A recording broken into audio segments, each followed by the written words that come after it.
সবাই উঠবে না, কেউ আসবে না।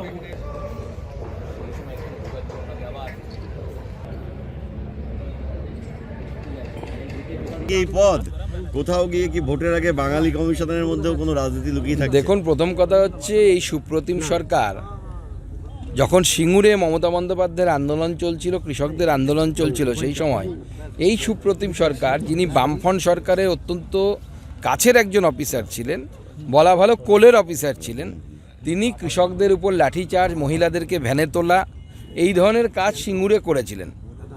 এখন আমরা দেখতে পাচ্ছি সেই সিঙ্গুরকে ল্যাডার বা মই হিসেবে ব্যবহার করা মমতা বন্দ্যোপাধ্যায় এখন সেই সুপ্রতিম সরকারকে নিজের কোলে বসিয়ে নিয়েছেন। মানে সুপ্রতিম সরকার আগে বুদ্ধদেব বাবুর কোলে বসে থাকতেন, এখন সুপ্রতিম সরকার আবার চলে এসছেন হচ্ছে মমতা বন্দ্যোপাধ্যায়ের কোলে। বিনীত গোয়েল আবার মূল স্রোতে, কোথাও গিয়ে কি সেই তিলোত্তমা কাণ্ডের প্রভাব নেই বলেই তাকে আবার মূল স্রোতে ফিরিয়ে আনা হলো? দেখুন, বিনীত গোয়েল এমন একজন অফিসার যার বারবার ধর্ষণ কাণ্ডে যার ভূমিকা নিয়ে বারবার প্রশ্ন উঠেছে।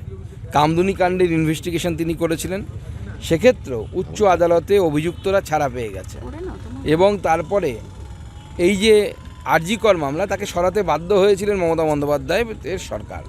তারপরেও তাকে ফিরিয়ে আনা কারণ মমতা বন্দ্যোপাধ্যায়ের প্রতি তার আনকন্ডিশনাল সমর্পণ। এইরকম সমর্পিত টিএমসি ওয়ার্কার খুব কম দেখা যায়।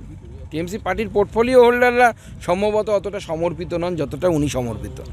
কাল হচ্ছে উত্তরবঙ্গে তৃণমূল কংগ্রেস যে ভাঙন ধরানোর চেষ্টা করছে বললেন আপনি, ভাঙন তো উল্টো তৃণমূলে ধরছে। এই কিছুদিন আগে জলপাইগুড়ি, আলিপুরদুয়ারে আমাদের তৃণমূল কংগ্রেস থেকে বেশ কিছু লোক জয়েন করেছে।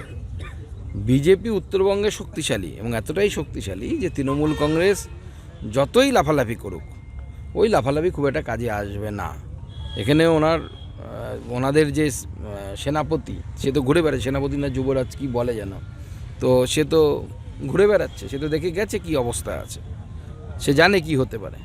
নতুন সিপির দায়িত্ব পেয়েই বেলডাঙ্গা কাণ্ডের তদন্তভার এনআইএর হাতে তুলে দিলেন। না, এনআইএ ইনভেস্টিগেশন করলে খুব ভালো হবে, কারণ এই যে ঘটনা বেলডাঙ্গাতে ঘটেছে, সেই বেলডাঙ্গার ঘটনা স্পষ্ট দেখা যাচ্ছে যে এটা একটা প্ল্যানফুলি করা হয়েছে। কারণ পুলিশ, পশ্চিমবঙ্গ পুলিশ, এবং তার সাথে যে রাজ্যে মারা গেছে সেই ছেলেটি, ঝাড়খণ্ড পুলিশ, যেখানে বিজেপি সরকার নেই, তারা স্পষ্টভাবে বলে দিয়েছিলেন যে এই মৃত্যু আত্মহত্যা। এই মৃত্যুর কোনো জায়গায় কোনো খুনের বা মারামারি করার কোনো চিহ্ন নেই। তারপরেও যে ধরনের ভারত বিরোধী কার্যকলাপ সেখানে হয়েছে, যদি কোনো অন্য ধরনের শক্তি যদি এতে ইনভলভ থাকে, আমি অন্ততপক্ষে আশ্চর্য হব না। আর সেক্ষেত্রে তদন্তের জন্য এনআইএ হচ্ছে উপযুক্ত সংস্থা, কারণ পুলিশের সেই জুরিসডিকশন নেই যে তারা এই ধরনের কিছুতে কাজ করবে।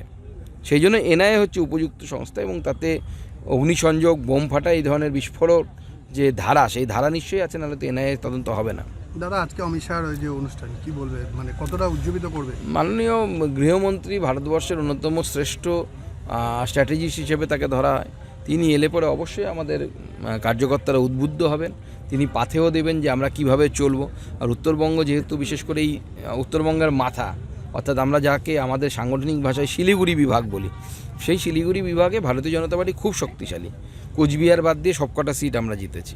তো স্বাভাবিকভাবে মাননীয় গৃহমন্ত্রী এলে আরও আমরা টকবক করে ফুটবো। আমাদের কার্যকর্তারা নতুন জোশ নিয়ে, নতুন ঊর্জা নিয়ে, নতুন আগ্রহ নিয়ে যাবে।